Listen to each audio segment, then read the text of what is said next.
It can only be attributable to human error.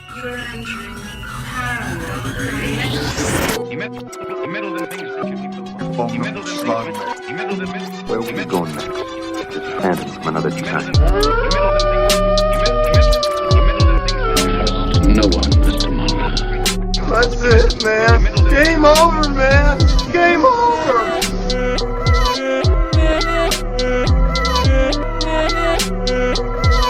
That is one big pile of shit.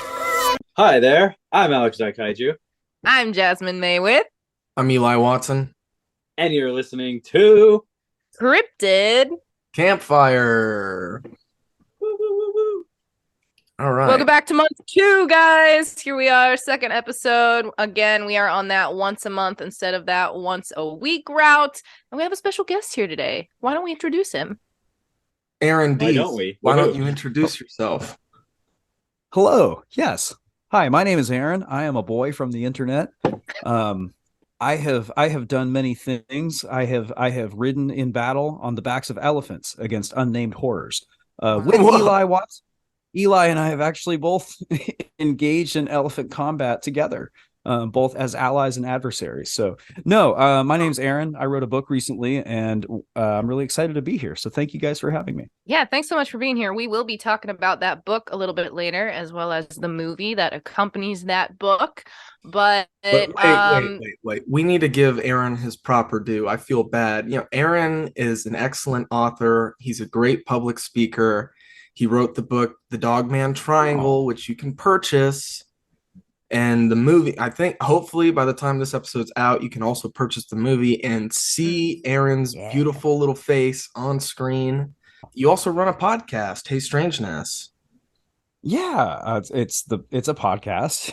It's called Hey Strangeness. I produce it with my wife Sarah, and we took a little more than a year off to have a baby. But congrats! Thank you so much. Yeah, he's perfect. He's really great. He was born on Halloween, which is super fun. Yeah, that's crazy. He was born on Halloween in the month that we did the filming for the Dogman Triangle. So, a fun little thing. Yeah. But yeah, it's a podcast called Hey Strangeness. Thank you for mentioning it. Yeah. Hey man, you're my boy. Okay. I appreciate you. Lead the way, Jasmine. All right. So something really fun happened earlier this month, guys. And we want to talk about that. Some of us went to MONSTERFEST in Canton, Ohio, which full circle moment for me, being my hometown, which now is just public information. I kind of kept it quiet for most of my life, but it got to the point where I have to talk about it now, because how can I not talk about Canton, Ohio being my hometown when Canton, Ohio is where Small Town Monsters is based and where we had MONSTERFEST this year. So that's pretty crazy for me. Me and Eli were there. Alex is supposed to come next year. Oh yeah, I wasn't there, so I'm gonna leave meeting for this part of the podcast, and I'll be back.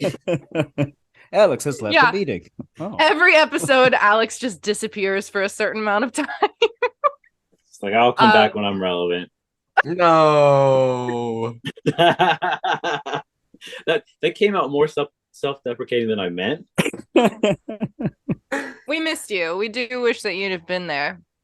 Yeah, tell me about this Monster Fest. Was there real monsters there? Did you fest with them? What happened? Oh, yeah, we fested hard. So I was there, Eli was there, my mom was there, Aaron was there, and it was just a great time. I don't exactly know what kind of things you guys want to bring up, but I have a small list of points that I would just love to mention, and you guys can feel free to jump in with any comments or tangents or piggyback off of anything. But I did just want to start by saying MONSTERFEST for me was this incredible full circle moment, which I feel like talking to anybody outside of the cryptid community is probably going to raise their eyebrow and be like, why are you so weird when I talk about this?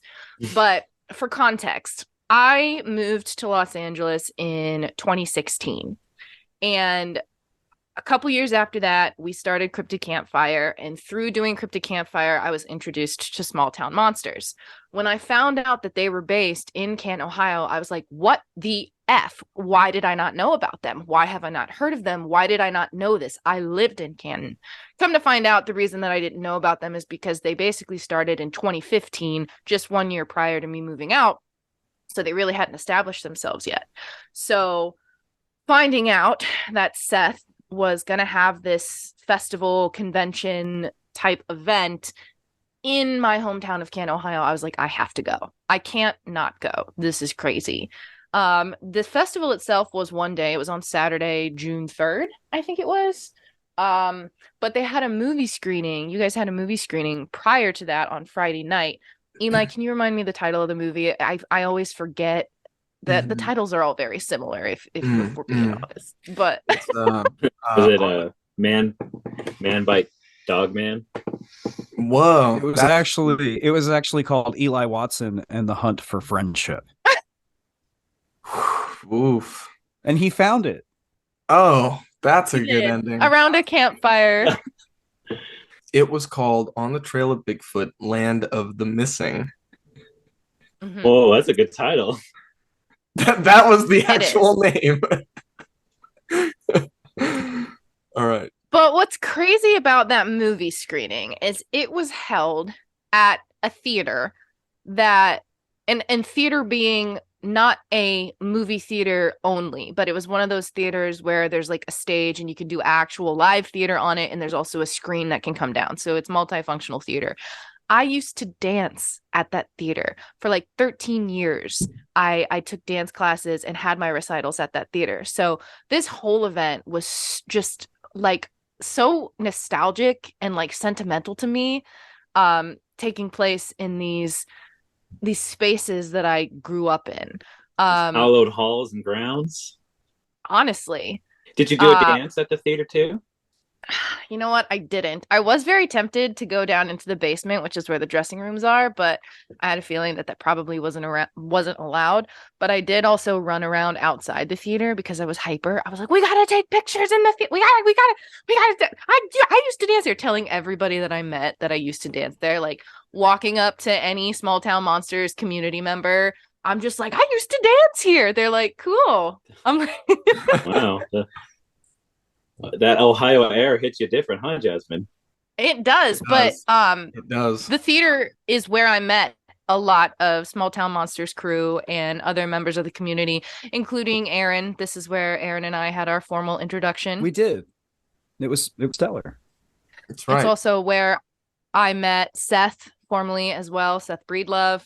So that was cool. And throughout the whole event, I was able to meet these people that I've really only known online, but like who? It was cool.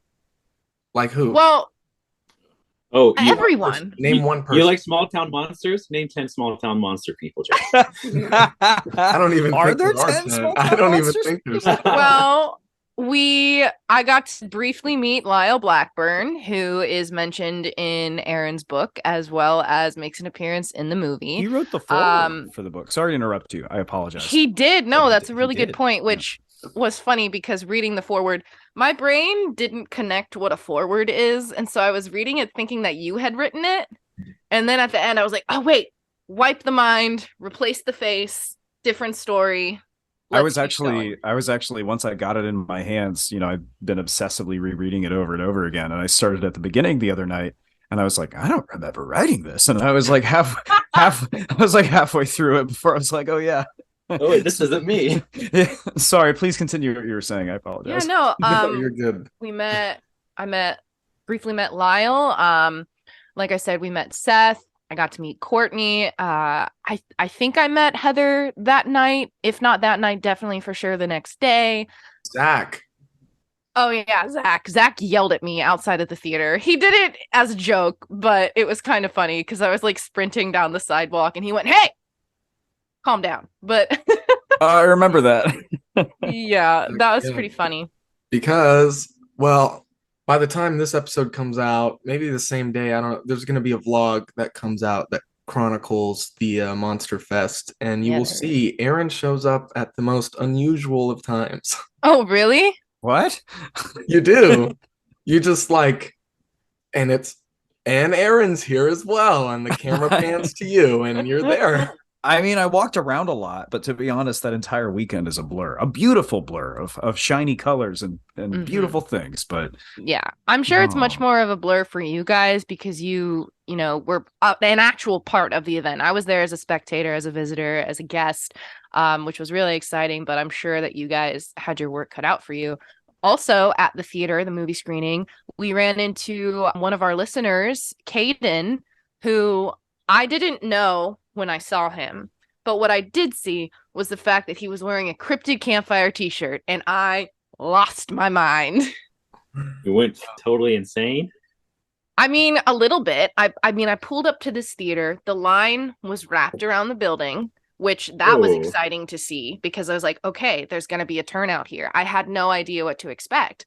And so I'm outside with my mom. We're getting ready to like claim our will call tickets. And I see Caden wearing his Cryptid Campfire t-shirt. And I'm like, no freaking way. And my mom's like, do you know that person? I'm like, I don't. Maybe I do. I don't know. I need to talk to Eli. And so come to find out that he's been a long time listener. So shout out Caden. Thank you for listening and being so cool and showing up in your Cryptid Campfire merch. That was really sweet. Well, if I may interject at this point in time, Caden, aka Trail Cam Leo, makes his own banjos by hand. Whoa. Yeah, he showed me one of the banjos that he made. He brought it to MONSTERFEST to show me, and he played a classic little ditty called the Foggy Mountain Breakdown, which I was very impressed. That's one of my favorite banjo tunes, and he knew it. So shout out to him, bro. Yeah. That's kind of dope. Yeah, it was. It's freaking we have sick. cool listeners that make banjos. That's really awesome. Like it's difficult for me to express how awesome I think that is. Yeah. The It's really turnout for the whole event in general really blew me away. Like I said, the line wrapped around the building for the movie screening before the doors opened. And at the hotel the next day at the actual festival, I was genuinely blown away by the vendor hall. There were so many booths and so many people, so many creatives there that I was literally astonished. Like walking in, I was so excited. I was like, I've never been to anything like this before. Excuse me.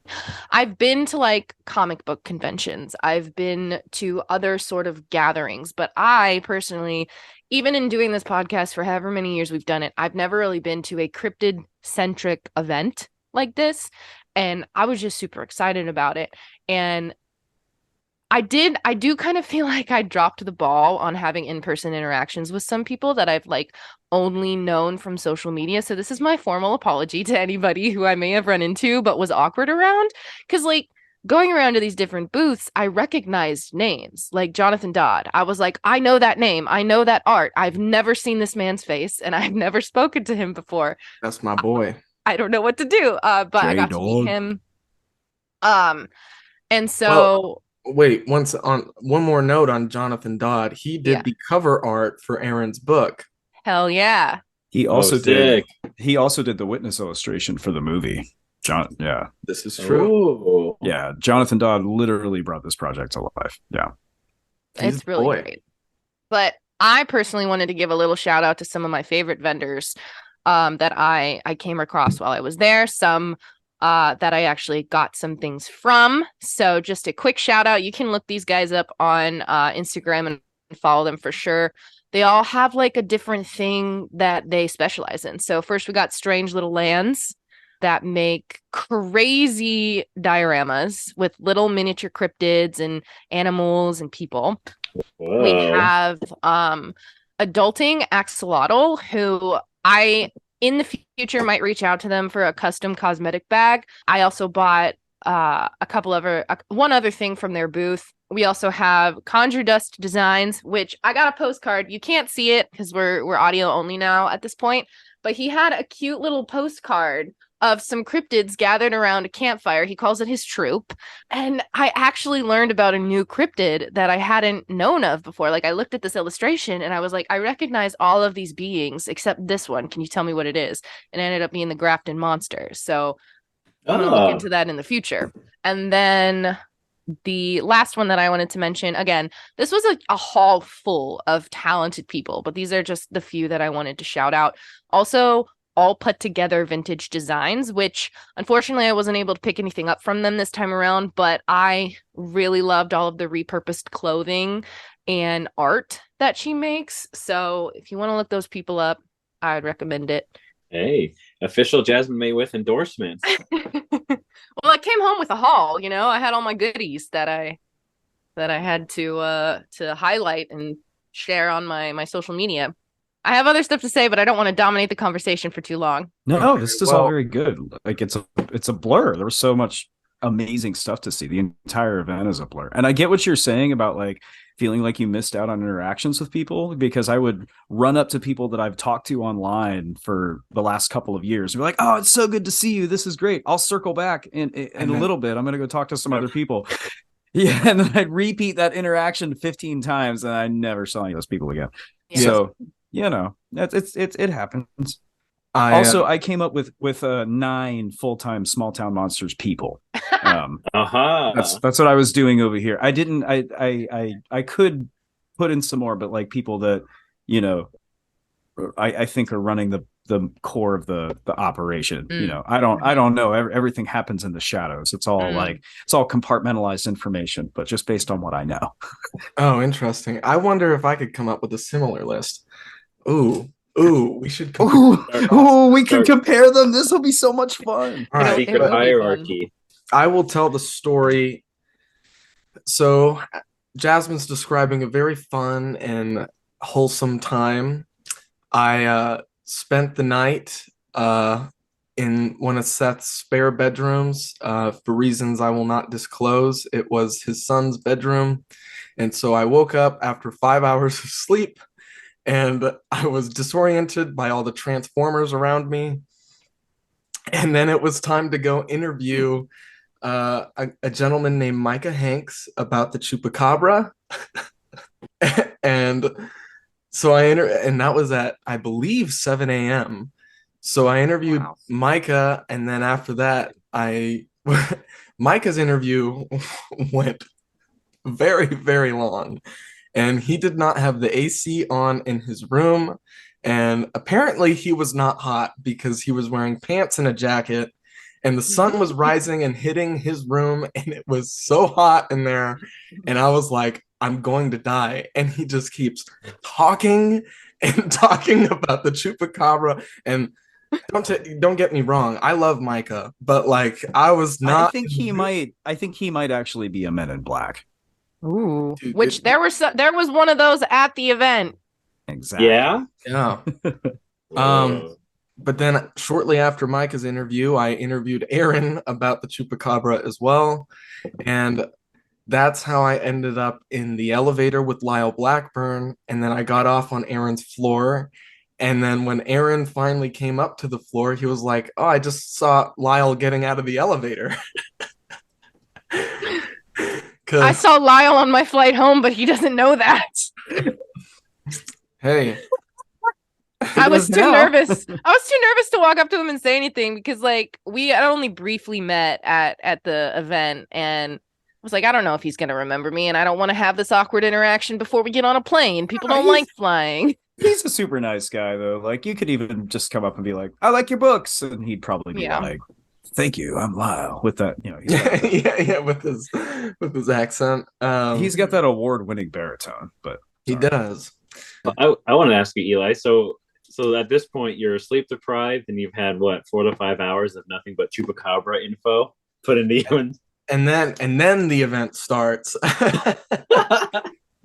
and it was insane. And I felt like I could not have a complete conversation with anyone, because there were so many people there asking for my autograph, which still blows my mind. Yeah, can we talk about that for a second? Because I was mind blown. We would literally be standing there, guys, and someone would come up to Eli and be like, "Oh my God, I'm such a fan. Like, I love your show. Like, can you sign my book?" And I'm like, "What?" That happened a lot. Yeah. Do you have your autograph down, Eli? It's kind of a scribble. Or is it like different each time, so nobody knows if they have the authentic Eli Watson? The general E shape is the same most of the time, and then it kind of devolves. as the scribble continues. But yeah, that blew my mind. Someone asked Jasmine for her autograph. Okay. Oh, Yeah. Jasmine's Well, first of also all, on this. before we talk about me, I just want to. I think it's pretty funny. My dad was not able to come to MonsterFest, but he requested Eli's autograph, so I did get that for my dad. My dad has an autographed MonsterFest poster at the house now, so that's did you good. sign it too? I didn't. The two autographs, quote autographs, the two signatures that I gave were that Caden asked if I could sign his poster as well. He was kind of getting everybody to do it. But the really crazy one to me was this. My mom and I were sitting at the restaurant in the hotel, which, by the way, they like relabeled their menu and everything for the event, which was really cool. But shortly after we sat down, there was like a group of, I think it was 3 people. It could have been 4, but there was a group of 3 people that sat down at the table next to us. And we're there for the like duration of our meal. And at the very end of the meal, as my mom and I are like motioning to get up, this guy next to us and goes, "Excuse me, Jasmine, before you head out, I was wondering if you could throw it down for me," and hands me his poster. And I was like, "Wait, what? You want me to sign this?" And he's like, "Yeah, I'm having everybody sign it." And I'm like, "Okay." So I signed this poster. I think his name was Drew. If you're listening to this, Drew, and I have your name wrong, mysterious person, I am very sorry. I was kind of caught up in the moment. I was like, oh my god, someone's actually asking me to sign this poster. This is crazy. But what I loved about it so much was after it happened, I was like, oh god, I hope I didn't say anything tea-worthy at this lunch with my mom, because you hear everything I was saying.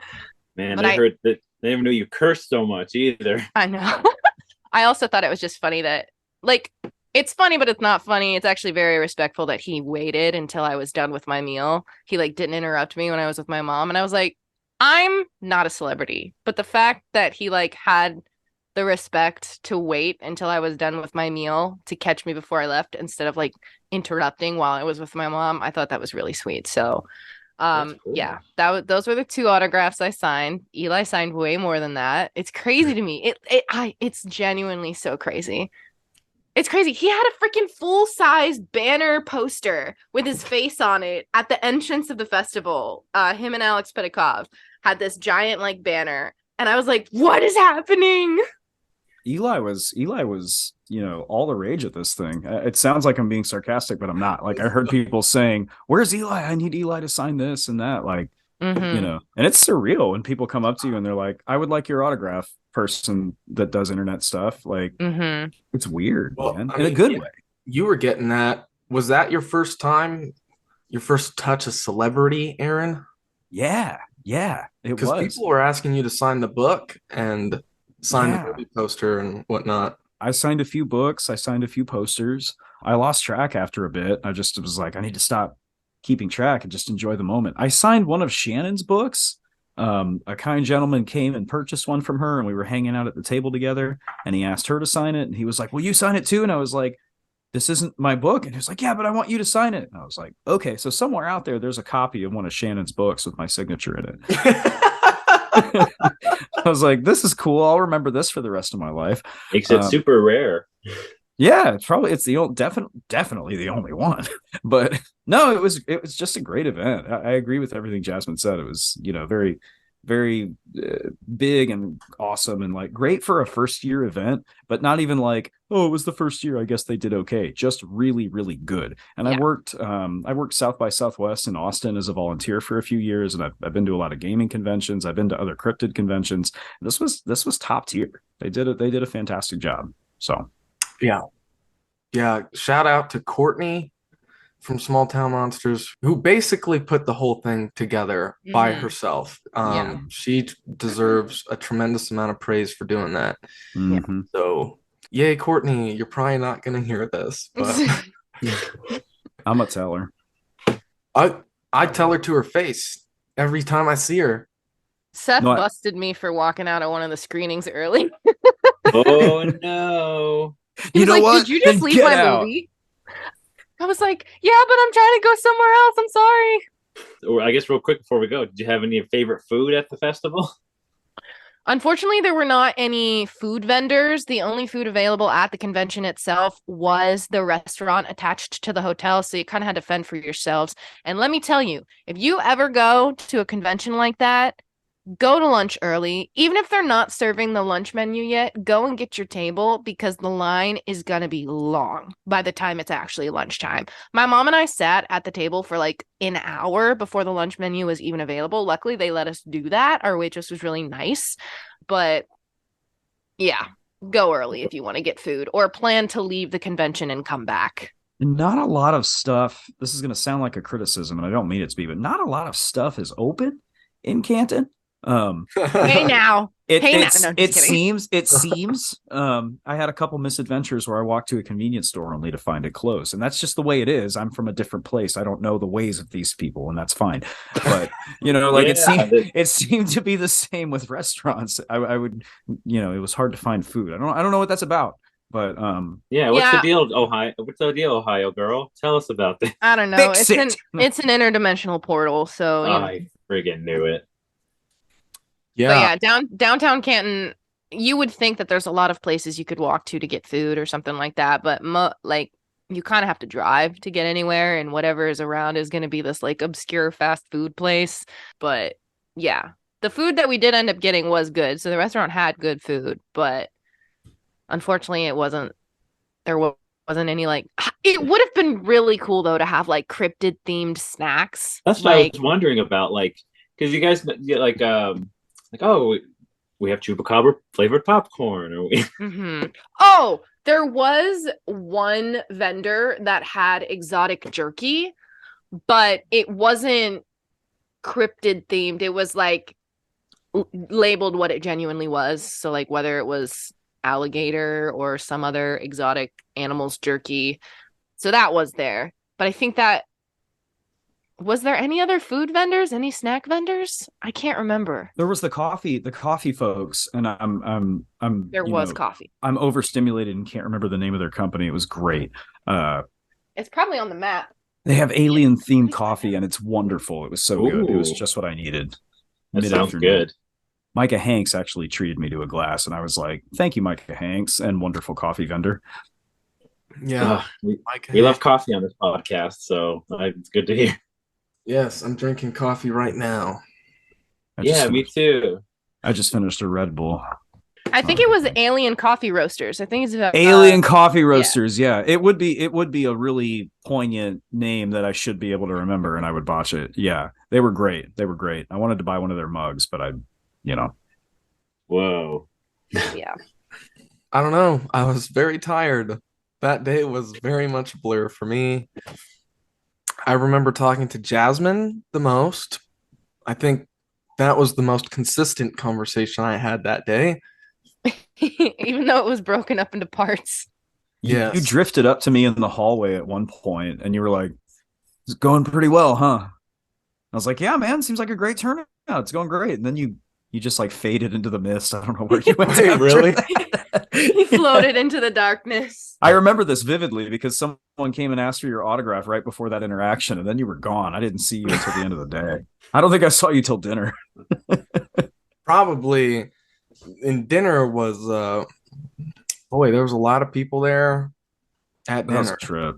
Yeah, we don't need to talk about that dinner. We don't need to talk about all the famous people who were at that table. It doesn't matter. Oh, well, if you want to talk about, hey. Nate dropping. I mean, Lyle was at dinner with a very cool rock star entrance, if you remember, Aaron. Yeah? I caught it on video, actually. No way. My new thing is that I'm recording people walking towards me from far away without their consent. It's a new thing I've started doing. So I got Seth and I got Lyle this weekend, and I'm really happy with the results. It's a project I'm excited to expand. I got a really good photo of Seth waiting for the elevator at the end of the day. Everything Seth did just looked like he was embarking on an epic mission. Like, he was very focused. This thing, the next thing, talk to some fans, very polite conversation. Next thing, Yeah. Jasmine, when you posted that, Seth turned to me and goes, "Why did she post that picture of me?" Because it's funny. I thought it was. I said that's what I said because it's funny.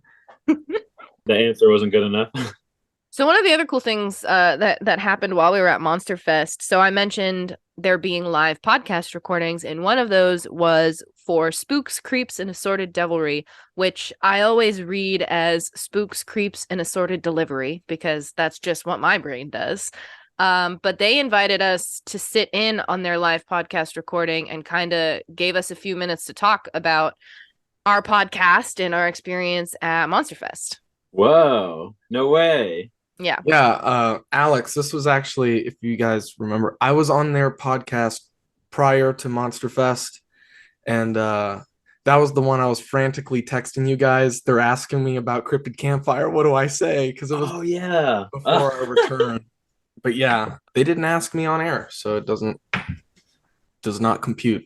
Did not matter. But yeah, that was fun. Heather from Small Town Monsters was on it as well. Mm-hmm. Our tuna casserole beef finally got the light of day, which, Yeah. I'm hoping we can bring Heather on for a show, and that will be called the tuna casserole episode, Cryptid Campfire.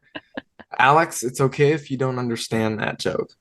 I was gonna say I don't understand, but I do love tuna casserole, so I know that that's a hill worth dying on. Well, Oh, I dang. do too now. So But yeah, they actually had quite a few people pop in on their podcast, which I really appreciated, like people in the audience, because there was a lot of characters in the audience that they asked questions to and had things to say. So shout out to you guys, Laura, Rick, Tanya, Trina, and Walter. Thank you guys for letting us come on and have a little moment on your podcast. Really appreciate it.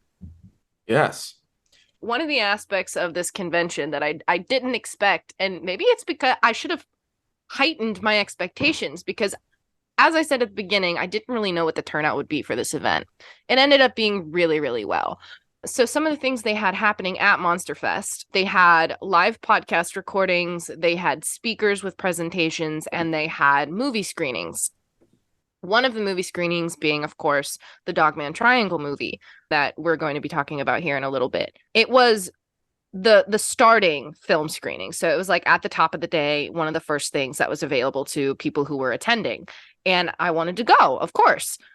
Couldn't go because I got to the room 15 minutes early, which I thought would be plenty of time, only to find that every seat had been taken and people were standing in the back of the room and there was no more room. And I was like, full that early? yes, 15 minutes early, I could not get in. What? Because Seth told me like 30 minutes out, he's like, hey, can you give a quick intro to the movie? And I was like, yeah, sure. And then I think like 5 minutes before, he was like, there's a lot of people in there. And I was like, oh, that's great, Seth. That sounds awesome. But dang, sorry. Yeah. Dang, I didn't We know that. literally got there 15 minutes early because I was like, this should be plenty of time. Like, and there was not a seat available. And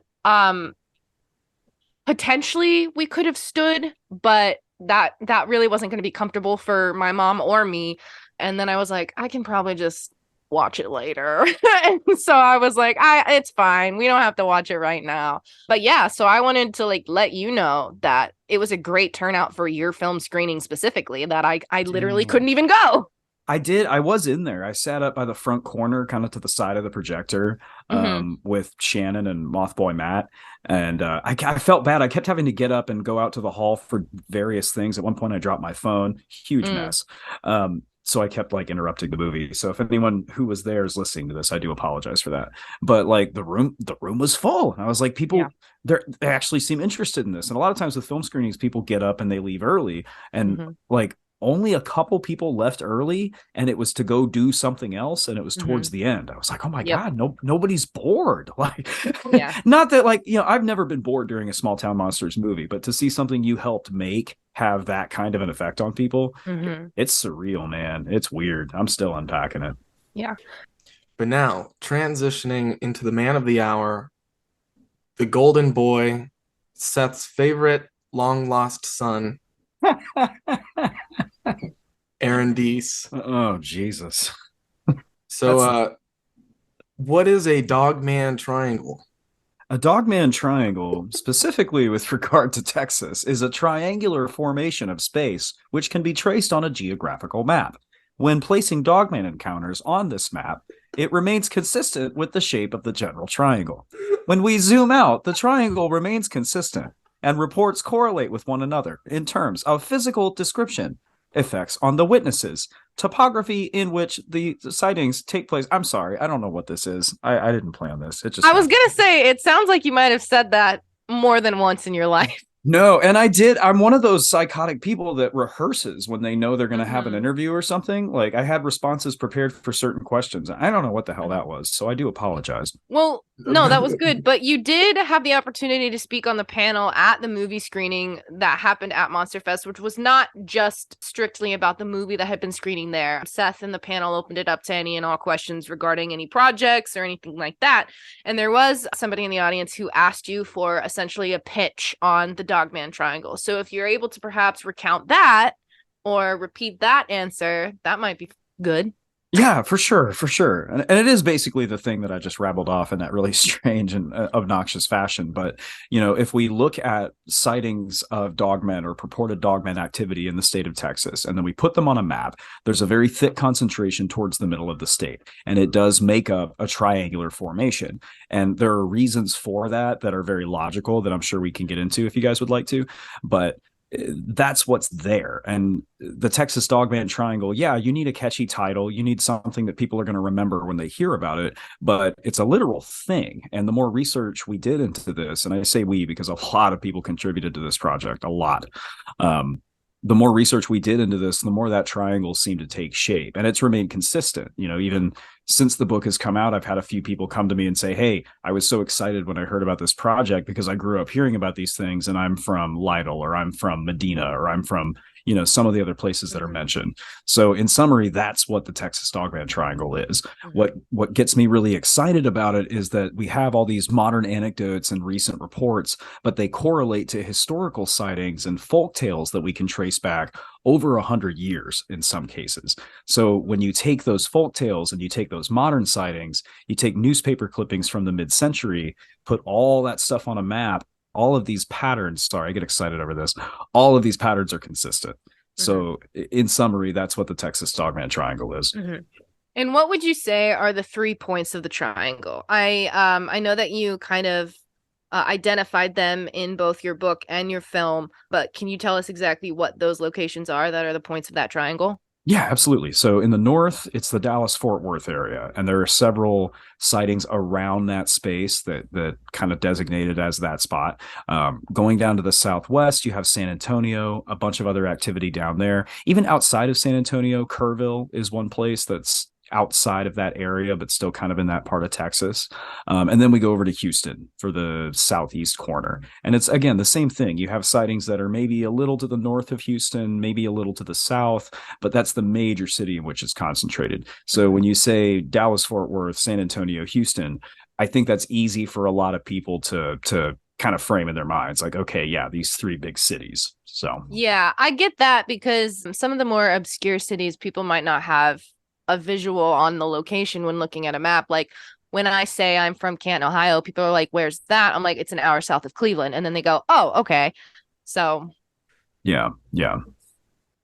That's, you know, I got that in British Columbia. Someone asked me where I'm from and I said Temecula. And they're like, I don't know where that is. And I said, it's an hour north of San Diego. And then they looked at me like they didn't know what San Diego was. And I was like, whoa, I don't know what to do now.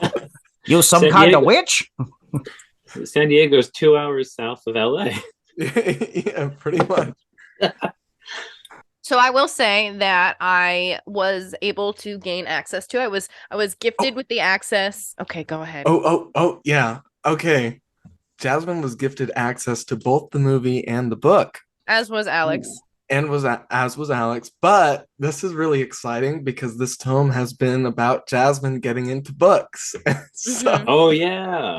Jasmine started reading, everyone. I know, genuinely, truly though. So I don't know if you probably don't know this, Aaron, but there's been a running gag in our past tomes and our past episodes about how Eli is the bookman. He has access to and he purchases a lot of books for his research on our episodes. Me, not so much. You actually talked about this in your episode de l'Habité de Gévaudan. So yeah. This is true. So part of the reason that I didn't read books for my research was because of the time limit that we usually had for ourselves. You know, we were putting out 1 episode a week, which doesn't really give me the opportunity to read a full book. But doing 1 episode a month really opens up my timeline to be able to read books. And so having access to your book online that I was gifted, I actually read the whole book in 3 days, which is a record for me because I don't read a lot of books at all, which I'm not proud of. Like, I will say that. I wish I did like to read more, and I am trying to make it something that I do more often. But reading is not something that I generally choose to do in my free time just for fun. I'll read something if it relates to something that I'm going to be doing or am interested in. And I, of course, was interested in this book, interested in the topic, and I had it to read for this podcast. So I read it in 3 days, which is the quickest that I've ever read a book ever, I think. I don't think there's ever been a point in my life where I read a whole book in only 3 days. Usually I read a book over the course of 3 months. And so just as a general statement, it's a great book. I love the conversational style. I love the footnotes, especially all of that extra information you give, whether it is for context of the stories you're telling, or even if it's just to make somebody giggle. Like you had you had a mention of the San Antonio Spurs early on in the book. And in parentheses, you mentioned that it's a basketball team in case one is not aware. And I was like, appreciate you. Wouldn't know that. I didn't know that till I moved here. I didn't know that. Yeah, but wow, Jasmine, I'll just say this: anybody who's ever wanted to be a writer will understand what an how serious I am. But that means a tremendous amount to me. So thank you. I really appreciate that. Also, you're quite welcome. There's also a lot of great context and sort of like disclaimers that Aaron gives in this book, like background information, like talking about how everything that he states in the book was reproduced with permission from the people he interviewed or, got content from or had evidence provided from. He invites the reader to make their own observations and own conclusions. He does have one statement that he states with a lot of confidence, though, and that is that werewolves are real and they live in Texas. They are, and they do. Yeah, absolutely. Yeah. And I can pontificate on that, in a more serious manner, but werewolves are real and you should watch out for them. Yes. We will diverge from talking solely about the book and the movie to talking about what are these things, bro? Because you and I did not finish our conversation, Aaron. No, we didn't. And there's a reason for that, which I won't get into. But yes, well, I had to get on a plane. That's the main reason. Well, I think this would be a good point for you to elaborate on your statement about werewolves are real and they live in Texas, if you'd like to do that. Yeah, absolutely. So excuse me, sorry. Werewolves are real is a fun catchphrase. Jonathan Dodd put it on a shirt. STM's been putting it in the press releases, which is cool. And I started saying it because it sounds funny and it's neat. But if you look at this stuff, these things have been with us since the dawn of human history. We've been depicting and talking about them since ancient Sumeria, Mesoamerica, ancient European peoples, like Native American peoples. These things have been with us for a very, very long time. We think of the werewolf today as kind of having made its appearance in the mid-century with Lon Chaney Jr. and a lot of the movies that came out during that time. But that was built around folklore that we've had for centuries.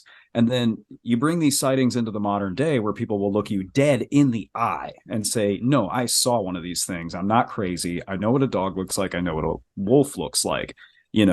Something's out there. Something exists with regard to this phenomena, whether they're unclassified animals, like a lot of people think of Sasquatch. There's room for that, whether they're spectral, horrific, interdimensional beings, because there's a lot of sightings affiliated with graveyards and people being very afraid of them. There's room for that as well. Or maybe there's some kind of archetype that we just carry around with us, ideas like the father, the mother, the protector, the provider, the werewolf, just ideas that are so heavily ingrained in our psyche that we can't help but see them and project them into the world. Now, whether that's something that we just imagine or whether it's a thought form, a tulpa, something more mystical like that, I don't know. That's a whole nother line of speculation. But whether it's any one of these things or none of them, these things exist. They're out there at some capacity. To me, after looking at all these sightings and talking to all these witnesses and reading all these old reports, that's the only conclusion that makes sense. If all these people just saw a dog, I give up. I don't know. I should be doing something else for a living. That may have been a roundabout way of answering your question, so I apologize for rambling, but werewolves are real. Yeah, no, that's good. And those things that you were mentioning about like whether it's supernatural, whether it's this or that or whatever. There are people of all of those beliefs and opinions included in both your book and your movie. Yeah, and I think it's important to bring that stuff into consideration, because this stuff, again, it doesn't happen in a vacuum. It's something we've kind of carried with us throughout human history. So if we don't look at all of the pieces of the puzzle, inevitably we're going to miss something. So, thank you. And it's not, I mean, thank you for calling it. It's not my movie. I'm in it, but like Shannon LeGros, without her, it would not be anywhere near what it is. Seth directed and conceived the whole thing. Zach and Courtney, of course, some guy edited it. He did a pretty good job. I think he's a weirdo from Temecula. He's a nifty boy with many adventurous times. Heather, of course, lined up all the witnesses and did all that stuff. So, it was really like all I did was show up for the week of filming and then dip out. They did all the actual work. So. Well, you did a lot of research too. I mean, the research that you present in both the book and the movie, you gathered over, what was it, a course of, I think, 9 months is when you were working on the book specifically? The writing process for the book was about 9 months, 8 to 9 months, because it lined up with us finding out we were having a kid and my son being born. It was super serendipitous. But we had done an episode of Hey Strangeness called the Texas Dogman Triangle, originally just based around 3 sightings. And that was kind of where it started. And then from there, it sort of expanded and was something I worked on in the background. And then when, Small Town Monsters and I started talking about, a book that we could work on together, that was one of the ideas that floated out there. And, then it became a full-time project. Yeah. Yeah. Going back to the editing comment, I will say the opening of this film is one of the favorite that I've ever seen. I don't think this is going to be a spoiler. I think it's just cool to say, because the style of it is as if it's an old-timey tourism ad, which so good. I love it so much. Like, it was the first thing that I noticed. It's very different from any of the other films that I've seen lately.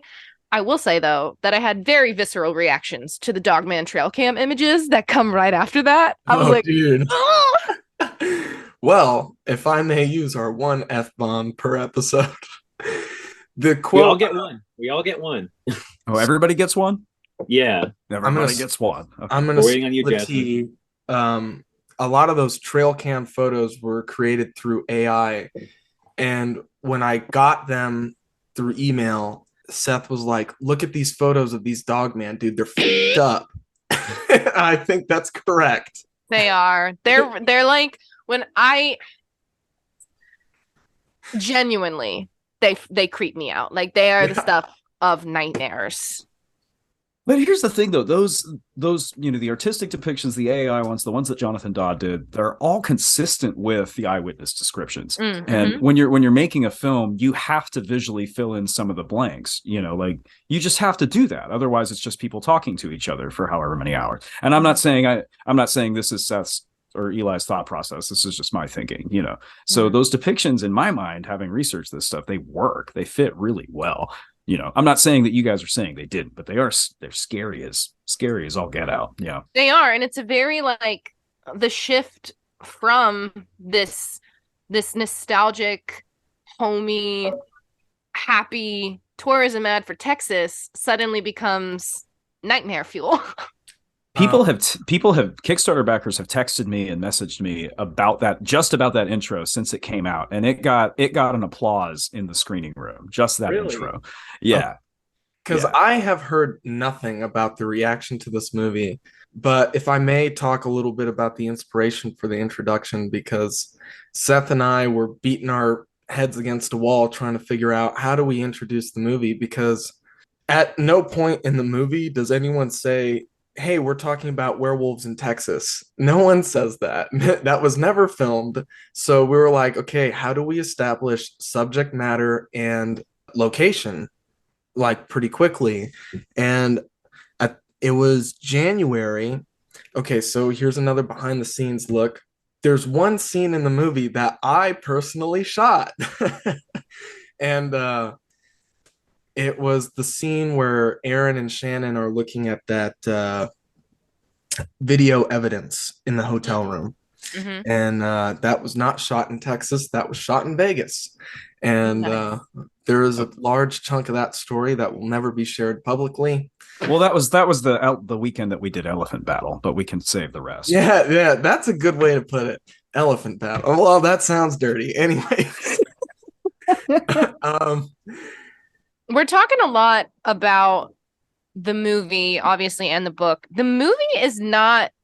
By the time this podcast comes out, it should be available, right? June It will 27th. be Yeah. June 27th. It's available for pre-order now from shop.smalltownmonsters.com. And it'll be available for purchase and streaming on a bunch of platforms, Amazon, Vudu, I don't know where else. Yeah. On June 27th. But yeah, so I was driving to Vegas and I was going down this YouTube rabbit hole called Analog Horror, where it's specifically these horror videos that are made to look like old 90s videos, like found on old VHS tapes. And there's some really good ones in Love there. that. And one was, oh gosh, I wish I could shout out the person who made it. I totally ripped him off. But it started off as like a tourism ad for the state of Wisconsin. And it talks about like, oh, chickens and ducks and just like regular animals. And then it switches to like doppelgangers and how they like slowly will take over a family. And this is the creepiest shot in the whole thing. It's like somebody sneaking up to the window and you see this person looking at itself in the mirror and it's like trying to figure out how to talk. Oof. It's like That's some Lovecraft stuff just right there. it's subtle enough to be like, ew, I don't like that. But it's also just like, it's also clearly just a person, but and I was That like, makes me that's feel it. bad inside.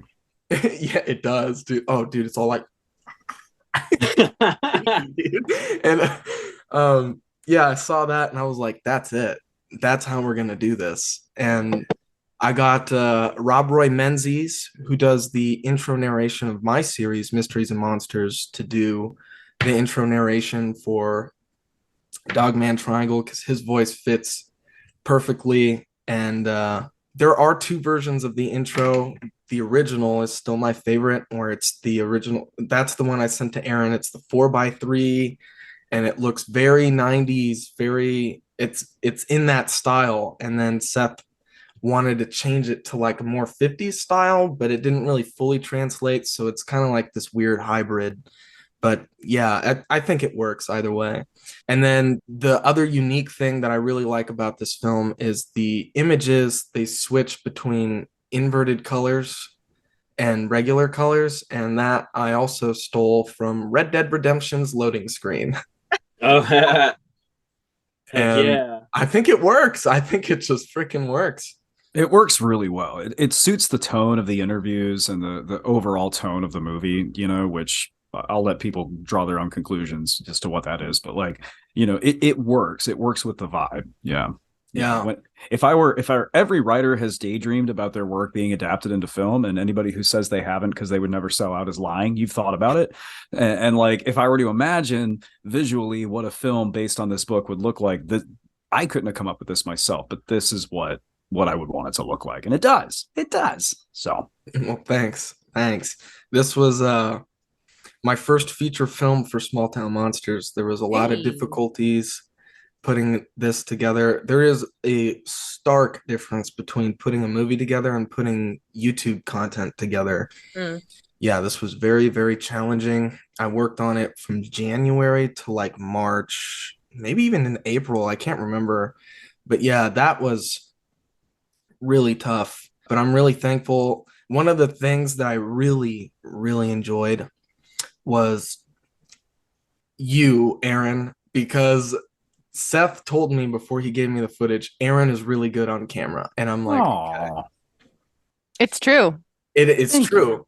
But when you interview a lot of people who investigate cryptids and stuff, these aren't like personalities that are used to talking in front of a camera. And so you get a lot of ums, uhs, starting sentences over, repeating themselves. And I watched the first clip with you and you speak complete sentences all the way through. I was like, this is insane. Oh, thanks, man. This I'm working. guy's I'm got- working really. And you I'm have working- charisma as well, which is Aw. another amazing factor. So Thank you. I've been working at editing out my ums because I do that a lot. So thank you. well, it shows. It pays off. By the way, if this is a good time for a small intermission, I'm curious about your list. Oh, sure. So I came up with. Let's see. You came where up is it? with 9. And I mean, Nice. really, you could expand it to 10, maybe even 11 easily. It just kind of depends on how you want to view the command structure. My relationship with Small Town Monsters started as a fanboy on the internet. You know what?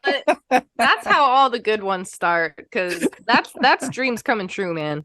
That's how mine started.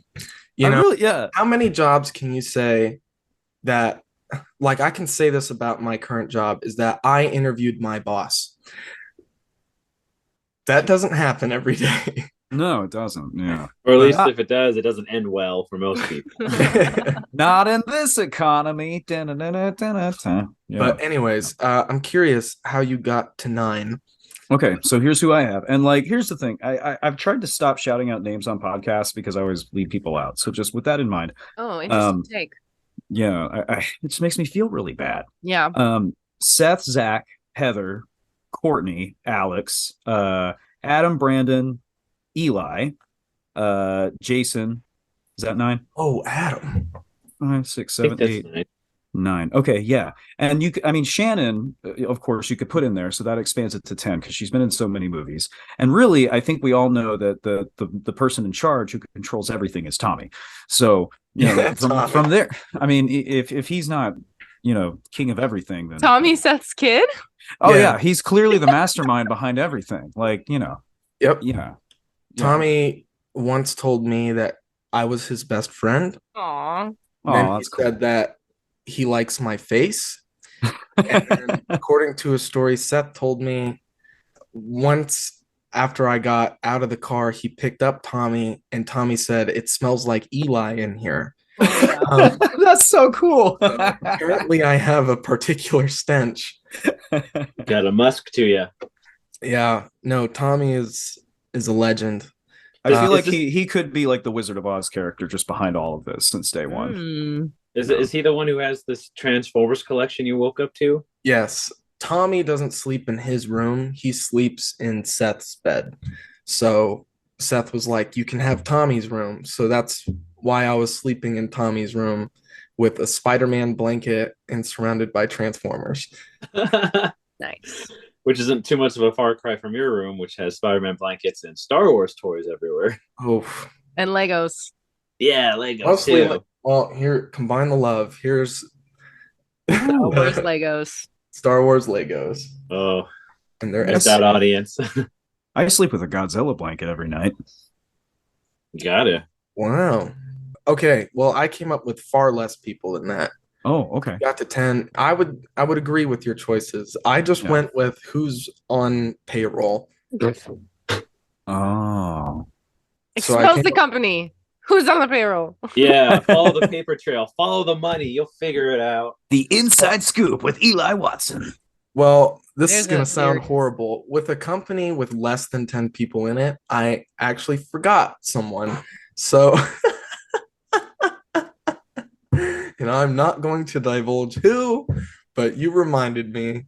As you were saying your list. I was like, oh, yeah, that's right. They also work here. Should have had you go first. I'm glad you didn't. Okay.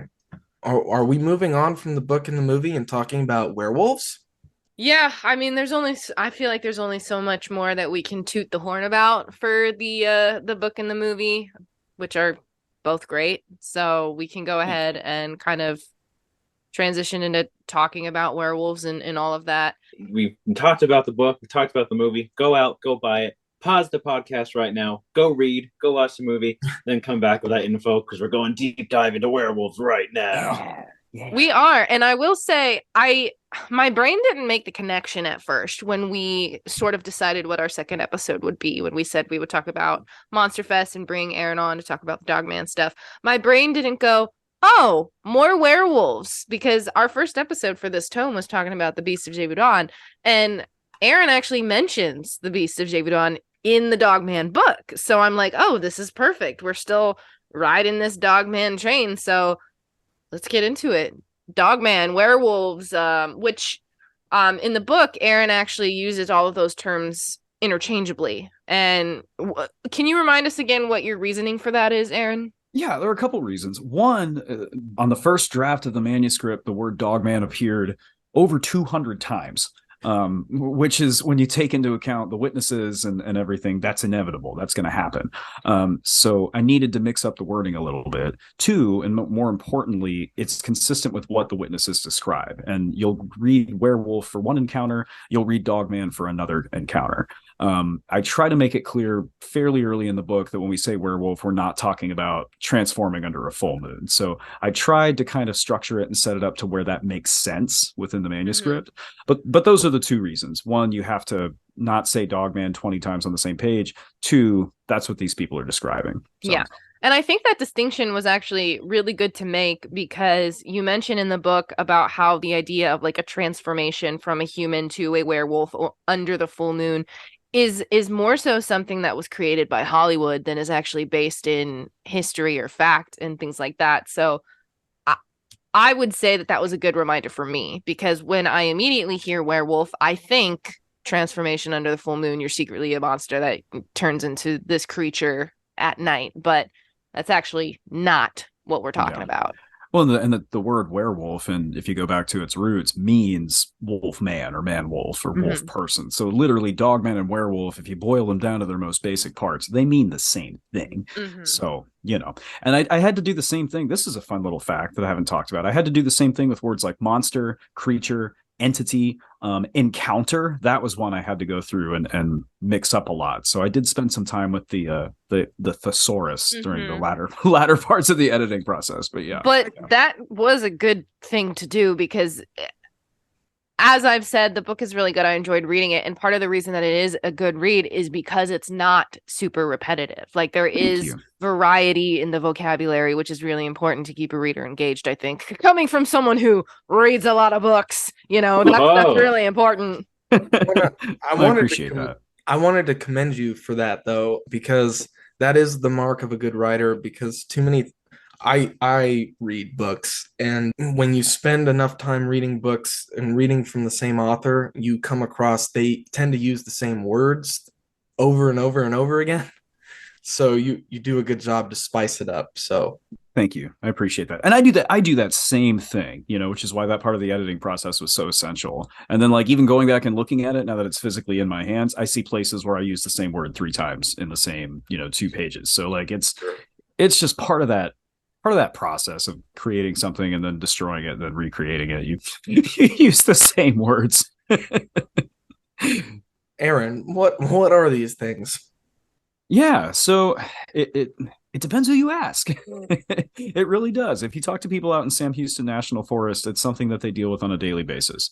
It's a regular part of their lives. They don't necessarily see these things every day, but they're aware of them. Their families have talked about them for generations. Opinions seem to vary on whether or not they're animals or something spectral or spiritual or beyond our realms of comprehension. They're very often equated with being misidentified Bigfoot sightings. There is a section in the book about that because it's something that comes up a lot. And it's something that people who I consider experts, who I really respect, who contributed to the book, will say, hey, this is kind of my opinion on what this is. And there's a lot of validity to that. But there is some distinction between these sightings that in my mind separates them from being Sasquatch activity. So as far as what they are, again, it depends on who you ask. It depends on the nature of the sighting. What ties them together are the consistencies in physical appearance, responses from the witnesses, very often the types of locations in which they occur. That's what makes them all correlate. So I kind of dodged your question, but no, it's okay. Well, here's something I've been dying to ask you, because I know where I stand with all this, the whole phenomena. Where do you stand? It's paranormal, but not that they're like specters from a different dimension. I think these are people who are transforming through the power of black magic. I think that's what's going on. But speaking in terms of more of a physical sense, if this is like an actual species, I'm pulling the Bigfoot skeptic argument here, and it's like, Where's the body? Where's it at? Where does it live? What say you? If that's where you stand, or as far as you understand it. Yeah, and I mean, when you're applying the arguments we use to discuss Sasquatch, it's kind of a dog chasing its own tail, which it usually is in the paranormal world, whether we're talking about ghost cryptids or whatever. We go in circles because, okay, where's the body? Okay, well, maybe they remove their own dead. Maybe they decompose in such a way that we don't know what they are. With Dogman in particular, I think we have a unique situation because if we did find the badly decomposed remains of a bipedal canine, would we even know? Like, decomposition in the wild happens very, very quickly. Insects, bacteria, the elements, scavengers and predators. It doesn't take long for a large body to break down. How often do hunters find bear carcasses in the woods? That's an argument we hear applied to Sasquatch. So in the argument of Sasquatch, we can say, well, maybe they bury their own dead, maybe they consume their dead, maybe they remove the bodies into deeper reaches that we haven't made it to yet.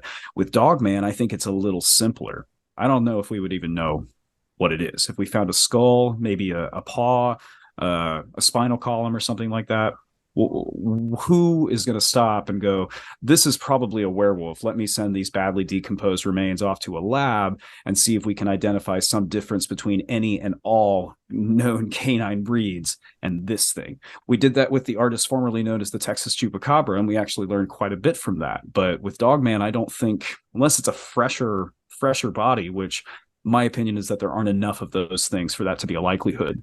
Unless it's a fresh body, we're not going to know that it's any different from a normal canine.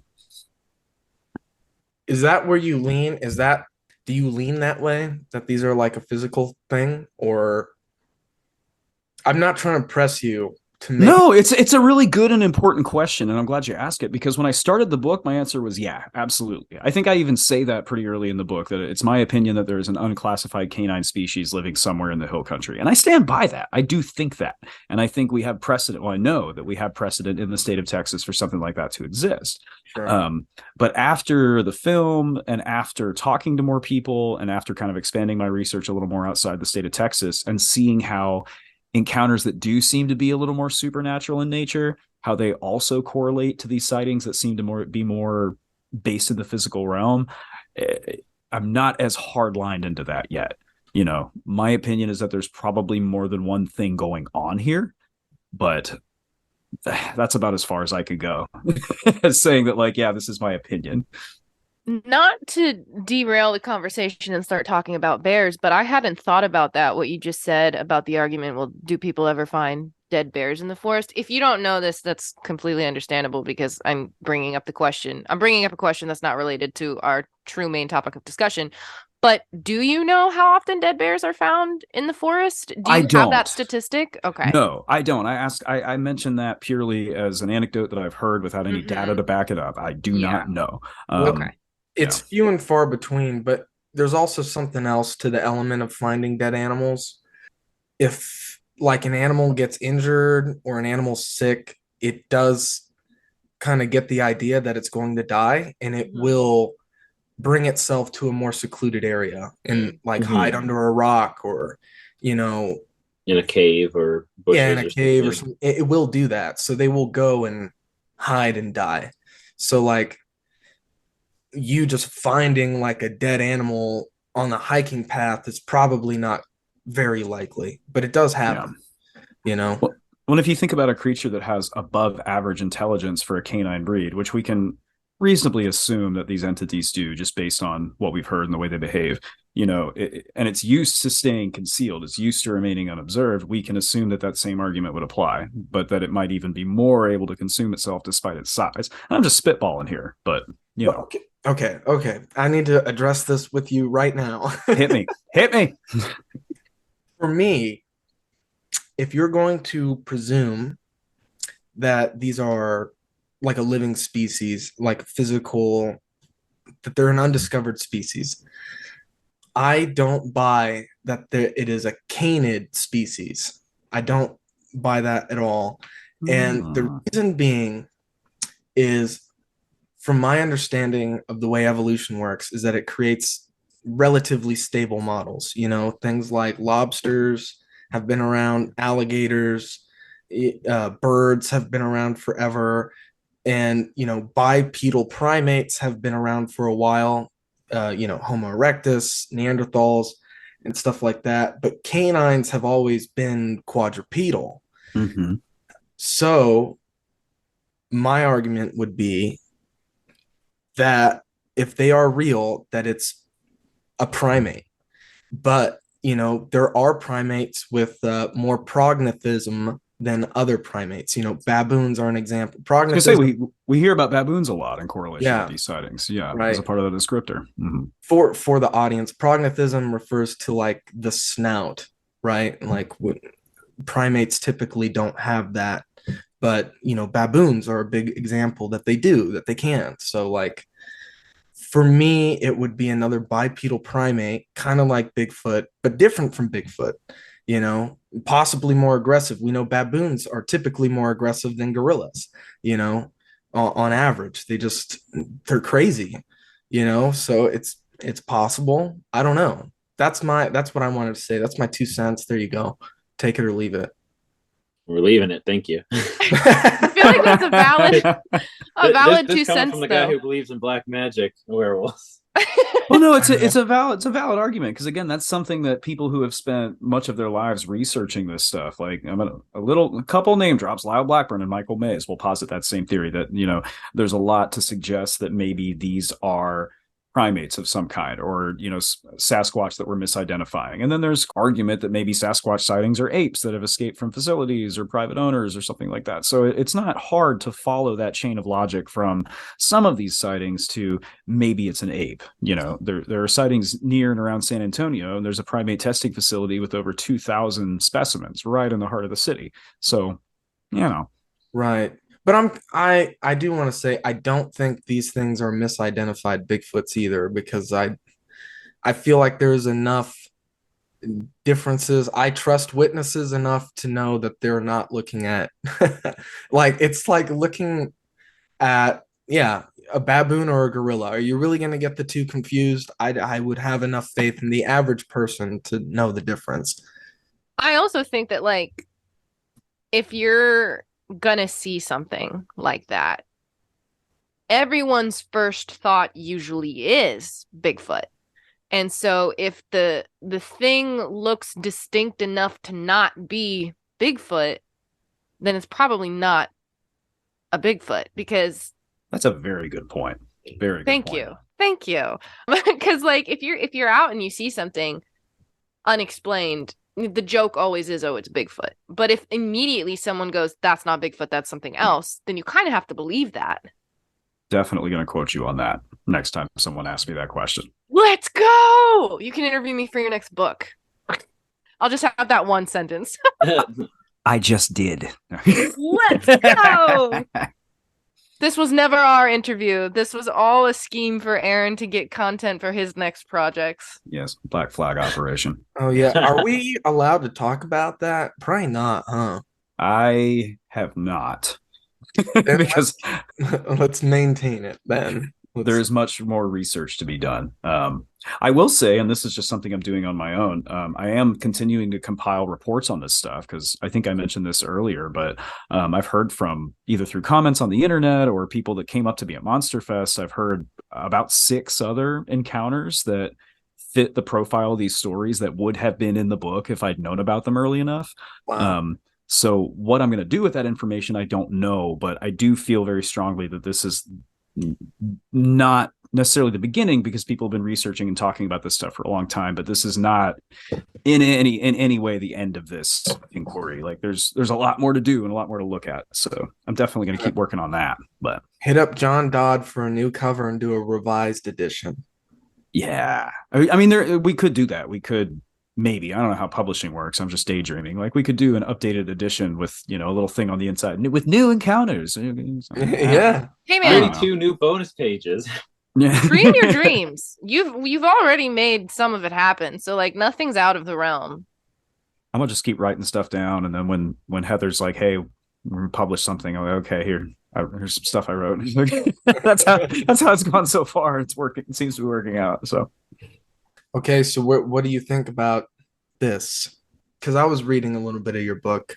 I just need some clarification on what you're thinking about this, because this comes up a lot where it's like, oh, it's paranormal, therefore it doesn't leave a trace. And if it does leave a trace, it suggests that it is a physical thing.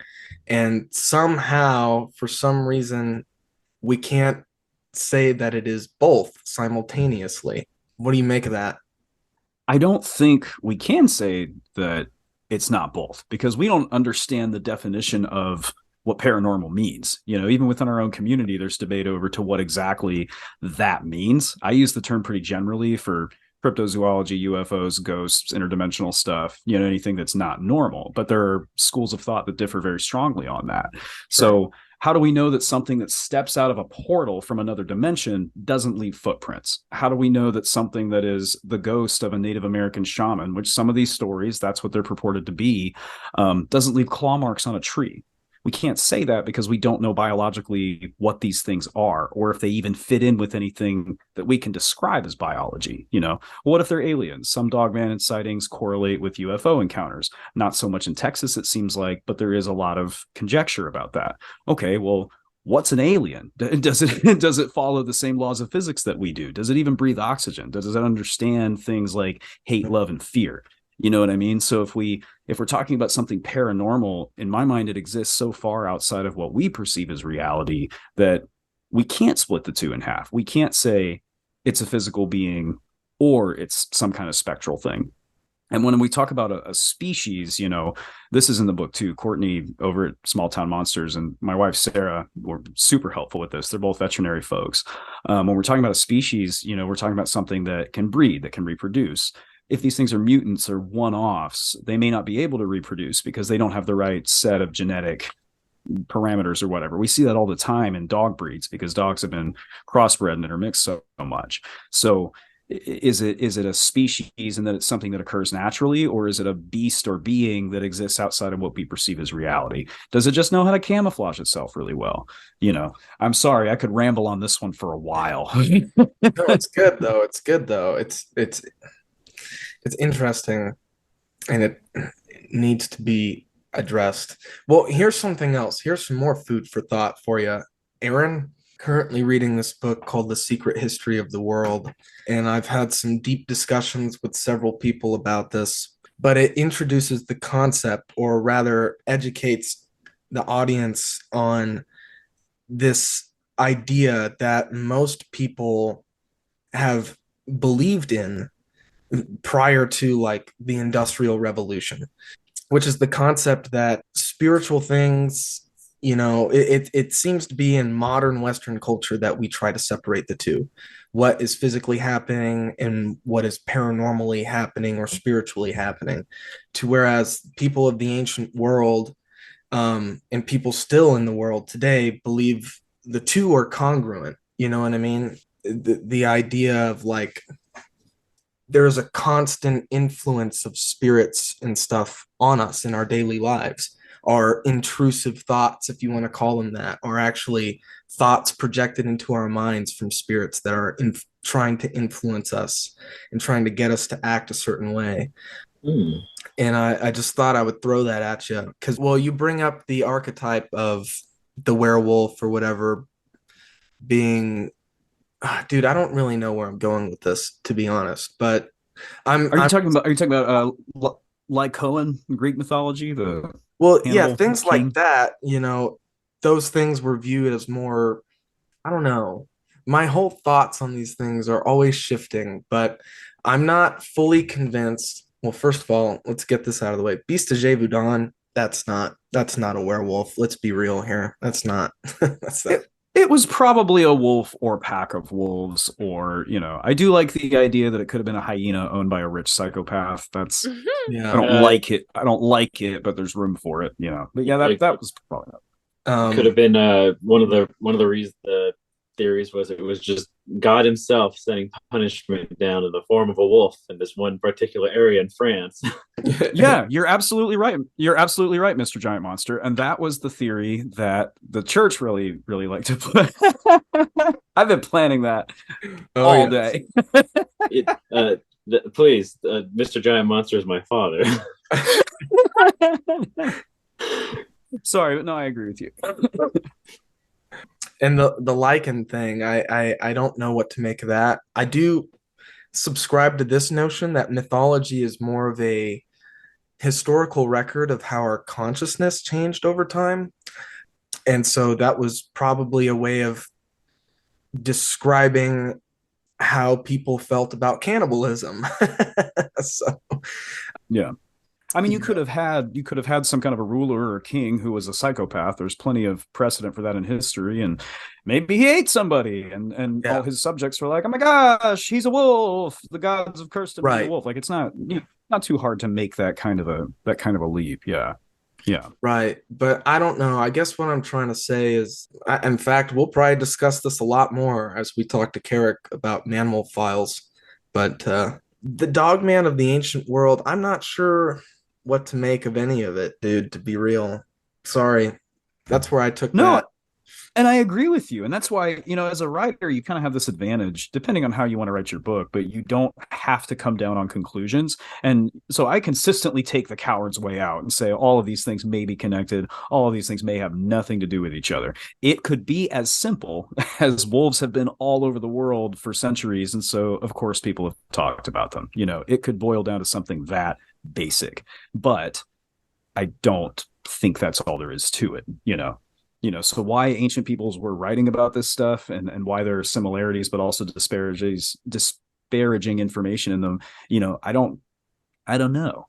Because when you get to the shape-shifting stuff, shape-shifting is a whole nother spectrum. Like, you got people turning into all kinds of animals all throughout history. Like the Mesoamerican, the Nagual, the Jaguar men, or the Nahuali sorcerers, the La Lechuza. There's some shape-shifting stuff in there. That's two that are drastically different from werewolf lore. But then you also see some common stuff in there that, they might be satanic or demonic beings that made pacts with the devil. So it's tough, dude. It's really tough. You want to take all this stuff into consideration, and you expect it to form some kind of a cohesive picture. And it doesn't. It's a cork board, with yarn and pictures and things that are circled in red. Yeah. I hope at some point we can discuss the maybe not on this show, but I feel like when I say it's demonic or satanic, that feels like a cop-out answer. That's almost like, oh, it's some sort of dark magic that we don't understand. But I think you can understand it, and I think people do understand it. For instance, today I was watching a video on the Bible. Apparently goes very in depth about a cult that worshipped an entity called Moloch that was all about child sacrifice. So it was like very. I mean, is that the like Babylonia, right? Yeah, in Babylon. Yeah, I think so. The idea of Dagon, also comes up in the Bible and was worshipped by the Philistines, and just like, there's names that pop up, and there's very specific rituals that people were following to worship these things, and it makes you wonder, how did it get to that point? And I don't know, you could make the argument that humans thrive off of structure, because that's been proven time and time again, but you could also suggest that they were nudged or directed a certain way by other things. So. Yeah. And when we're talking about, this is kind of maybe a little off the lane, but when we're talking about demonic entities or demons, I don't think we know what those are. We have the biblical description of demons where there's really not a whole lot of super detailed information. And then you have apocryphal descriptions of demons that just didn't make it into the Bible. And then you have ecclesiastical literature that goes back over the last 2,000 years. You have exorcism rites, but that's just the Christian version. Then you have ideas of what demons are from other belief systems. Like, I don't think we really know what that is, and there's a common trend, I think, that's burgeoning in the paranormal world, where anything we don't quite understand that scares us, we refer to as a demon, And I don't mean this to run contradictory to what you were saying, Eli. I mean it to back it up. So if it sounds not like that, then, but. No, I think there's precedence to what you're saying, too.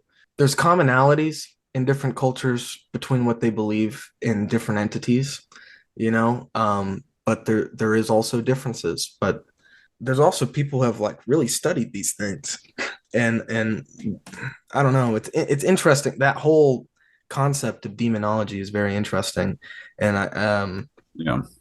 I don't know. I think you have to be careful what you look into because a lot of it, yeah, but it's like everything else, right? It's like you can pick up any old UFO book and it's a disinformation book, created by the government, which totally exists, as I am now discovering as I research UFOs.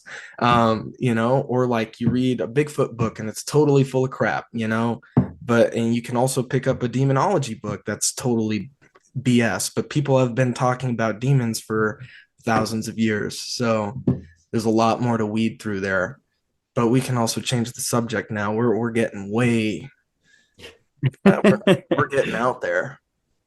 Do you guys ever get, this is a question for the panel. Do you guys ever get tired of the repetitiveness or the vicious circle that is any cryptozoology?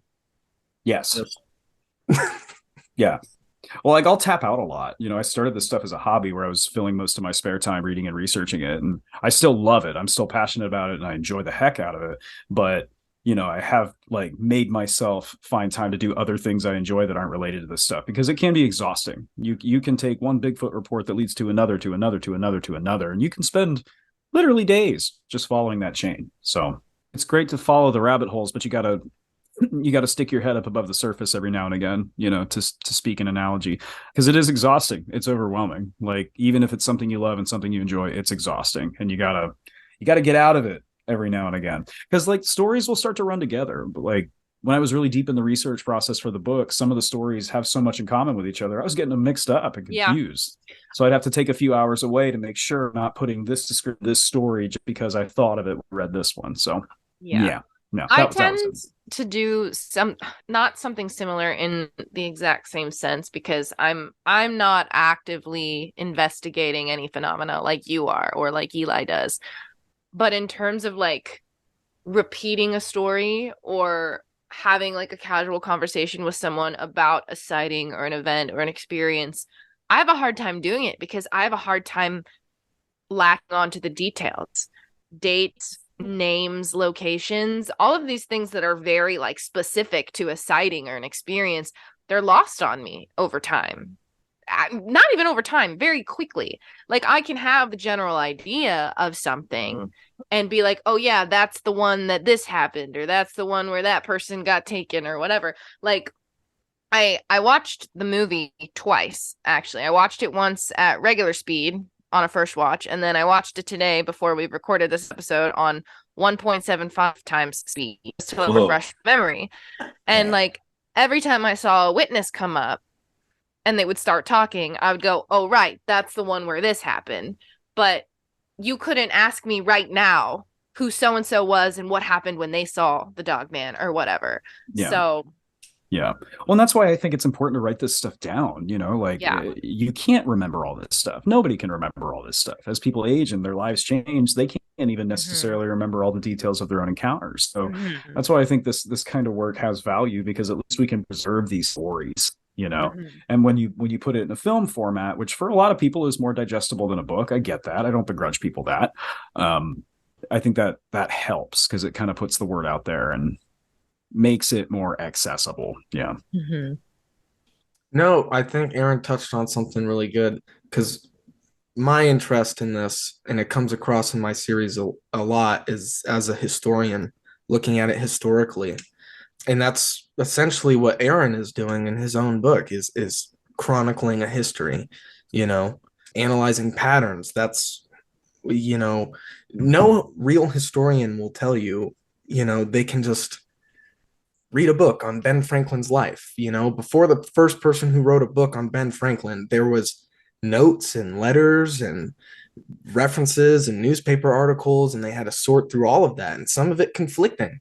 And then they were able to compile that information. And that's what, Aaron is doing, But yeah. I guess I had a question.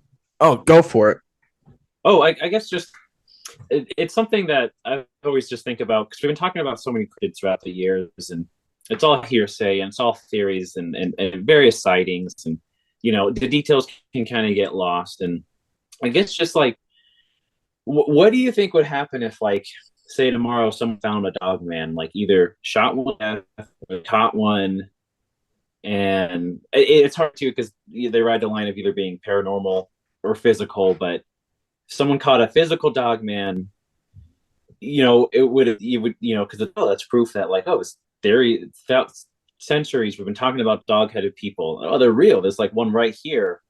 Would we, like, change our structure because there's a new apex predator that's real, you think? Or do we stick Dogman in the zoo and look at him and throw peanuts at him? That's such a great question, man. And like it's the same kind of thing I'll think about with regard to those. Like, what happens if full disclosure, something like that happens? How does it change our perception of reality and our place on this planet, maybe our place in the universe? Like, that's such a good question. But I think we'd see it somewhere down the middle. I think a lot of people would not take it seriously because we live in a time where we're overwhelmed with information. The world is on fire for all intents and purposes. I think for a lot of people, it would just kind of skate by. I think they would see that as, oh, they found some kind of new dog, and then just sort of move along. Because a lot of people don't have a vested interest in whether or not these things exist and what their lineage is throughout history. And I get that. That's totally cool. On the other hand, you're going to have people who absolutely lose their minds over it. So I think it would just kind of depend, again, on who you ask, depend on what circles you're in and who you're talking to. It'll make a lot of headlines, but I don't think it's going to stay at the top page of CNN for very long.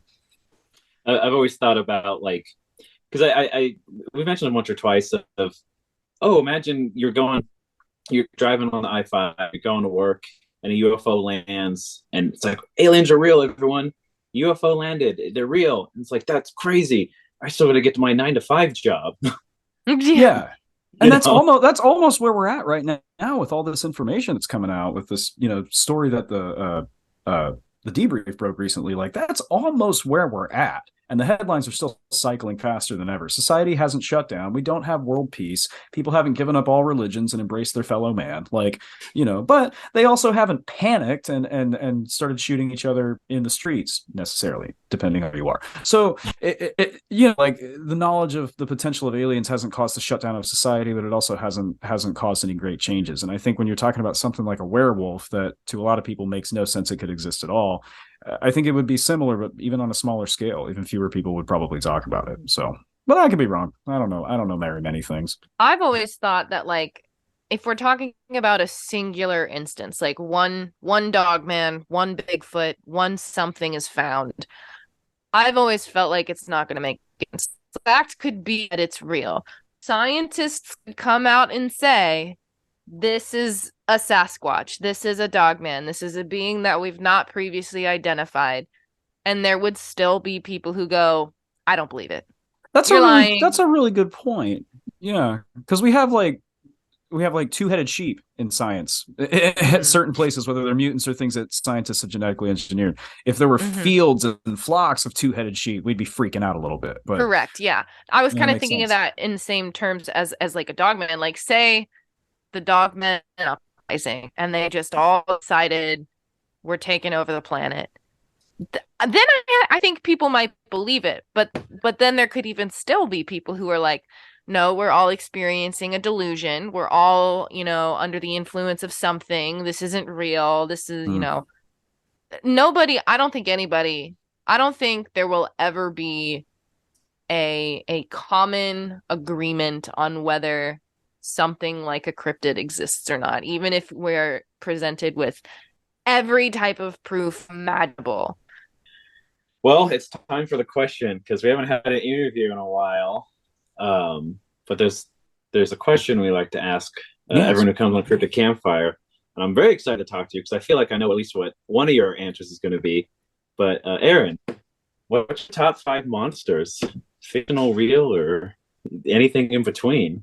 Oh, I was born for this one. So number one is Mechagodzilla. He's on my arm here. Oh, sick. Fantastic. That's my dude. Number 2. Which version, actually, I suppose? Oh, yeah. So this is 72, 74 with some artistic license. That was the first Godzilla movie that really enraptured me as a child. Obviously, Dogman and werewolves. I feel like that's almost redundant and obvious to put on a list, but I'm really wrapped up in it, man. I'm really into not just the concept, but also the aesthetic. I love it. Always been into Mothman. Definitely definitely. The Mothman Prophecies kind of helped set me on this whole journey back when I was a lot younger. I actually met Richard Haddam at MonsterFest. That was another great moment. Yeah. That was really cool. Hey, yeah, it was fun. I mentioned them earlier, but the Mesoamerican jaguar men, the Nagual, I don't know if they count as monsters, maybe just when they turn into jaguar men, but I think they are so cool. There's a lot of cool mythology there that we could talk more about. And then I'm gonna take a hard left into Pokemon territory. Let's go.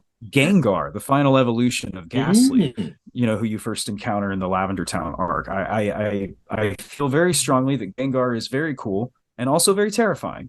And I think Game Freak was really making an effort to traumatize children with that one. So it's That just mixed always, with Lavender song. yeah, which they had to change for certain releases. Oh, it was crazy stuff. Good, solid answers. Thank you. Mhm. I'm always happy when Mecha's Godzilla gets some reps. So very pleased. Thank you, Mr. Giant Monster. Please, that's my father.